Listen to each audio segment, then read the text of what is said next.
Saudara-saudara yang kekasih, puji Tuhan kita masih dapat bertemu kembali dengan saya, Pendeta Nais Tumoran. Bapak dan Ibu, saudara-saudara yang kekasih, sebelum kita mendengarkan firman Tuhan, mari kita berdoa. Kami bersyukur kepadamu ya Tuhan, untuk segala kebaikan-Mu yang memberikan kesempatan kepada kami mendengarkan sabda Tuhan. Berbicaralah Tuhan kepada kami. Di dalam nama Tuhan Yesus Kristus, kami berdoa dan bersyukur kepadamu. Amin. Haleluya Bapak dan Ibu. Kita mendengarkan sabda Tuhan dari kitab Ratapan pasal 5 ayat 21 sampai 22. Demikian sabda Tuhan kepada kita. Bawalah kami kembali kepadamu ya Tuhan, maka kami akan kembali baharui hari-hari kami seperti dahulu kala. Atau apa engkau sudah membuang kami sama sekali?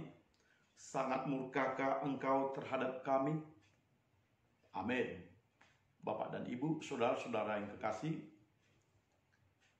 ayat yang baru kita bacakan itu adalah ayat yang merupakan rintihan dari orang-orang Israel yang ada di Yerusalem ketika saudara-saudara mereka telah diangkut ke dalam pembuangan Babel. Bapak dan Ibu, saudara-saudara, orang-orang yang diangkut ke Babel adalah orang-orang yang kaya, orang-orang terpelajar, orang-orang yang memiliki berbagai keistimewaan. Sedangkan yang tinggal di Yerusalem adalah rakyat jelata dan orang-orang miskin, serta orang-orang yang terpinggirkan. Tentu saja Bapak dan Ibu, mereka kesulitan tinggal di negerinya sendiri. Sebab ketika orang-orang Israel yang terpelajar, yang kaya, yang bangsawan, dan keturunan raja telah diangkut ke Babel, maka mereka menjadi orang yang kecil dan minoritas di Yerusalem, di antara orang-orang bangsa-bangsa lain yang masuk ke Yerusalem. Bapak dan Ibu, saudara-saudara, orang-orang Israel yang menjadi minoritas sekalipun mereka tinggal di negerinya semakin terjepit dengan situasi kehidupan. Mereka bekerja tetapi menjadi orang-orang upahan. Seperti Ratapan yang meratapi bahwa mereka memiliki tanah, memiliki negeri, memiliki air, tetapi mereka harus membayarnya semuanya. Mereka harus bersusah payah untuk memperoleh makanan. Bahkan mereka ada di dalam penekanan orang-orang asing yang tinggal di Yerusalem itu. Tentu itulah sebabnya Bapak dan Ibu, mereka merasakan sangat tertekan, sangat menderita, dan mereka menyadari bahwa memang penderitaan itu adalah bagian dari ketidaktaatan mereka kepada Tuhan. Mereka kembali mengulangi sejarah kehidupan mereka ketika mereka hidup dengan sinkretisme. Hidup percaya kepada Allah tetapi masih menyembah berhala-berhala yang lain. Mereka tidak taat melakukan perintah Tuhan. Mereka tidak sungguh-sungguh hidup sebagai umat pilihan Tuhan. Bahkan mereka katakan bahwa bapak-bapak kami telah berbuat dosa. Mereka telah menghancurkan kehidupan orang-orang Israel, kehidupan anak cucunya. Dan itu sebabnya di tengah-tengah penderitaan dan kesusahan yang demikian, mereka meratap dan berkata, bawalah kami kembali kepadamu ya Tuhan. Bawalah kami dan baharuilah kami seperti dahulu kala.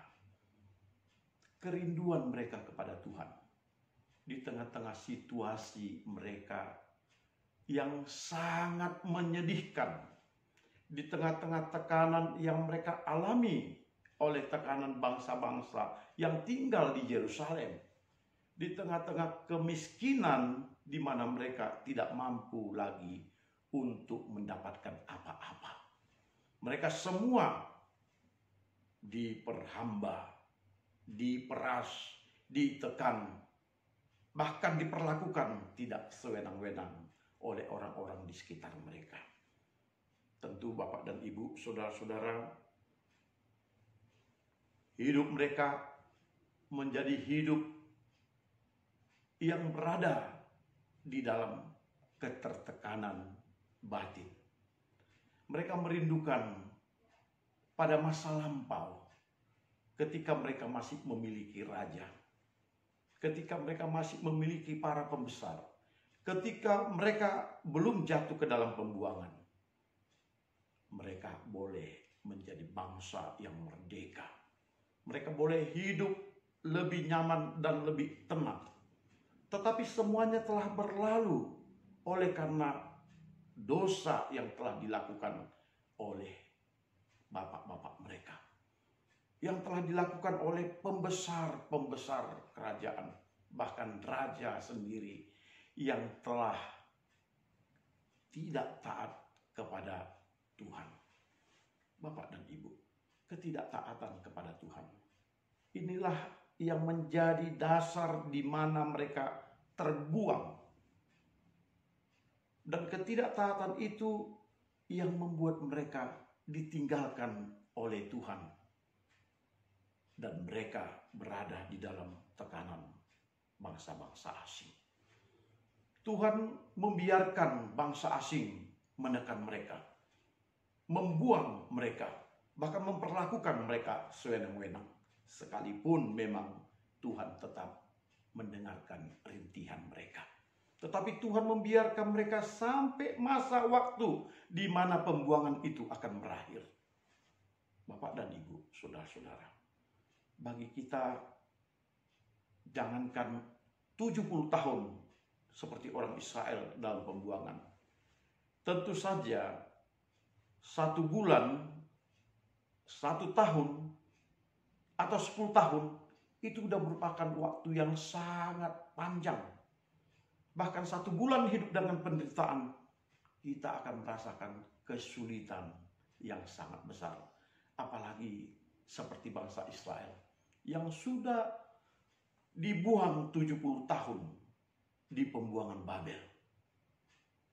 Tentu orang-orang Israel, baik yang ada di Babel maupun yang ada di Yerusalem, semuanya merindukan agar kiranya Tuhan memulihkan mereka kembali. Baharuilah kami Tuhan. Janganlah kami mengalami yang seperti ini. Cukuplah Tuhan penderitaan kami ini. Kami ingin kembali kepada Tuhan. Bapak, Ibu, saudara-saudara, inilah yang dimintakan oleh Tuhan. Sampai manusia memahami bahwa hidup jauh daripada Tuhan akan mengakibatkan penderitaan. Dan apabila Tuhan mengizinkan manusia terbuang, maka manusia akan mengalami berbagai penderitaan-penderitaan. Ketika Tuhan mengizinkan terjadi kepada manusia itu sesuatu tekanan, penderitaan, kemiskinan, dan juga berbagai hal yang mendatangkan sakit, di sanalah Bapak dan Ibu kita belajar untuk melihat bahwa Tuhan ini adalah Tuhan yang mampu memulihkan kita. Seperti bangsa Israel yang ketika mereka sudah melihat akibat dosa yang mereka perbuat, akibat mereka tidak taat kepada Allah, tidak bersungguh-sungguh untuk menjalankan firman Allah di dalam kehidupan mereka. Dan Tuhan mengizinkan mereka terbuang ke Babel. Dan ternyata pembuangan itu menimbulkan penderitaan yang sangat dalam bagi mereka. Sangat menyakitkan bagi mereka. Bahkan di negeri mereka sendiri pun mereka harus ditekan oleh bangsa-bangsa pendatang. Bapak, Ibu, saudara-saudara, ketika ada penderitaan datang kepada kita, kita perlu mengintrospeksi diri. Apakah hubungan kita dengan Tuhan sudah baik? Apakah kita betul sudah taat kepada Tuhan? Apakah kita tidak melakukan perintah Allah dengan sungguh-sungguh? Ketika tekanan-tekanan datang kepada kita, penderitaan datang kepada kita, sakit penyakit datang kepada kita, pasti ada sesuatu hubungan kita yang harus kita periksa kepada Tuhan. Kita harus melihat apakah saya sudah taat kepada Tuhan dengan sungguh-sungguh. Apakah saya sudah melakukan kehendak Tuhan? Apakah saya sudah hidup seperti apa yang Tuhan inginkan? Bapak dan Ibu, kadang-kadang penderitaan didatangkan Tuhan kepada kita agar kita mampu mengintrospeksi diri. Agar akhirnya kita menyadari di mana posisi kita sekarang ini.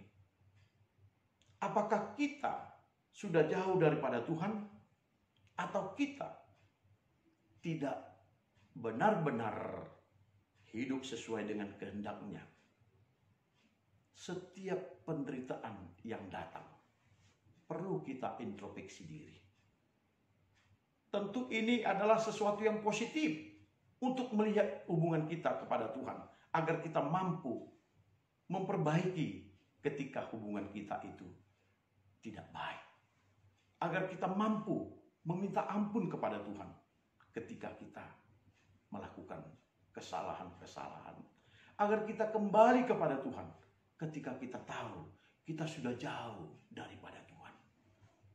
Inilah yang dilakukan oleh orang Israel yang berada di Yerusalem, di mana rekan-rekan mereka, saudara-saudara mereka terbuang di Babel.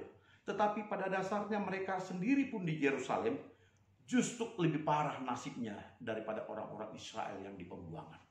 Dan mereka mengintrospeksi dirinya, menyadari bahwa mereka telah melakukan pelanggaran dan kesalahan kepada Tuhan. Mereka telah melawan Tuhan, mereka telah menduakan Tuhan, mereka tidak taat kepada Tuhan. Dan itu sebabnya pembuangan ini terjadi. Introspeksi diri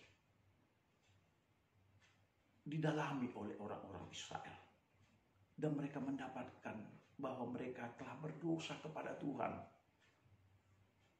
dan mereka katakan, baharuilah kami, baharuilah kami. Apakah kami boleh Engkau terima kembali? Surutkanlah murkamu daripada kami. Engkau sudah membuang kami, tetapi surutkanlah murkamu. Baharuilah kami. Bawalah kami kembali kepadamu Tuhan. Bapak, Ibu, saudara-saudara, tak berapa lama dari kitab ratapan ini, maka orang-orang Israel akan kembali dari pembuangan Babel. Mereka akan kembali ke Yerusalem, tentu dengan masyarakat yang lebih memiliki kelas yang lebih tinggi, derajat yang lebih tinggi, keuangan yang lebih banyak, pangkat yang lebih tinggi, keterampilan yang lebih hebat. Dan mereka bisa akan membangun Yerusalem kembali bersama dengan orang-orang Israel yang ada di Yerusalem itu. Bapak, Ibu, Tuhan memulihkan bangsa Israel. Tuhan mengembalikan bangsa Israel dari pembuangan Babel dan mengembalikan mereka ke Yerusalem dan memulihkan mereka. Bapak, Ibu, ini pun akan terjadi dalam hidup kita, terutama di dalam suasana pada masa kini. Kita melihat bagaimana pandemi COVID-19 telah banyak merusak kehidupan kita, baik dari segi ekonomi, sosial, budaya.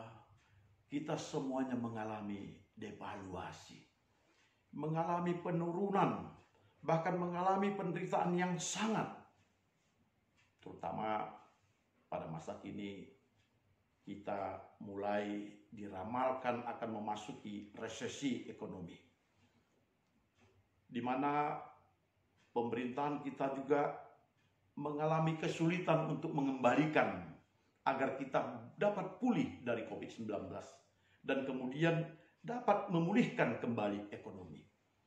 Tentu saja berita ini cukup menakutkan bagi kita. Ketika vaksin COVID-19 belum ditemukan, tetapi kita begitu lesuh untuk menggerakkan perekonomian kita, dan kita mengalami berbagai penderitaan dan kemelaratan akibat resesi ekonomi ini, maka Bapak dan Ibu, perlu kita introspeksi diri. Apakah kita jauh daripada Tuhan? Apakah kita selama hidup ini memberontak kepada Tuhan? Apakah kita tidak melakukan kehendaknya dan kita hanya hidup sesuai dengan kepentingan kita sendiri? Bapak, Ibu, saudara-saudara, kita perlu meminta pengampunan kepada Tuhan, agar Tuhan mengampuni kita dan memulihkan kita, agar Tuhan memberikan kepada kita kembali seperti masa lampau, yakni ketika COVID-19 ini belum ada di muka bumi ini. Kita perlu berdoa kepada Tuhan. Tuhan, pulihkan kami, pulihkan bangsa kami. Kemungkinan besar banyak orang-orang yang ada di negeri kita ini hanya memikirkan kepentingan dirinya sendiri, kelompoknya sendiri, agamanya sendiri, sehingga terjadi hal-hal di mana orang tidak saling mengasihi. Kita perlu minta pengampunan kepada Tuhan. Mungkin ini adalah bagian di mana Tuhan menginginkan agar negeri ini kembali boleh bersatu, kembali boleh berdamai, kembali boleh tolong-menolong, kembali boleh hidup di dalam kerukunan tanpa membedakan suku, agama, dan ras. Kita perlu introspeksi diri. Mengapa kita makin lama makin memasuki resesi ekonomi yang makin mendalam ini? Mengapa makin banyak korban? Mengapa kita semakin melarat dan tertekan? Berserulah kepada Tuhan. Kita perlu memohon kepada Tuhan pengampunan, baik pengampunan dosa pribadi maupun pengampunan dosa atas seluruh bangsa kita, agar Tuhan memulihkan kita. Orang-orang Israel semuanya berdoa kepada Tuhan, meminta pengampunan, meminta supaya Tuhan memulihkan kembali keadaan mereka sama seperti dahulu. Dan mereka menyesali atas segala dosa-dosa yang telah dilakukan oleh nenek moyang mereka. Dan mereka ingin hidup di dalam kehidupan yang baru atas perintah Tuhan dan kehendak Tuhan. Bapak, Ibu, saudara-saudara yang kekasih, marilah kita berseru seperti orang Israel berseru, bawalah kami kembali kepadamu, baharuilah kami, ampunilah kami atas segala kesalahan dan perbuatan yang kami lakukan untuk kepentingan diri sendiri. Kiranya Tuhan akan memberkati kita dan Tuhan akan memulihkan bangsa kita. Amin. Kita berdoa. Bapa di sorga, kami bersyukur kepadamu. Kami belajar dari orang Israel ketika mereka ada di dalam pembuangan. Betapa mengerikan keadaan mereka. Dan mereka menyadari bahwa Allah sedang memberikan kepada mereka hukuman. Tetapi meskipun demikian, Allah tidak meninggalkan mereka. Allah mendidik mereka di dalam pembuangan agar boleh lebih taat kepadamu, Tuhan. Dan melihat segala sesuatu di dalam komunikasi, hubungan kepada Tuhan, apakah mereka taat dan setia kepadamu. Tuhan, pandanglah kami. Kami juga saat ini di dalam keadaan yang menderita oleh COVID-19 dan ancaman resesi ekonomi. Tuhan, kiranya kami boleh berseru kepadamu, meminta pengampunan kepada Tuhan dan dipulihkan kembali. Di dalam nama Tuhan Yesus Kristus kami berdoa. Amin. Salam.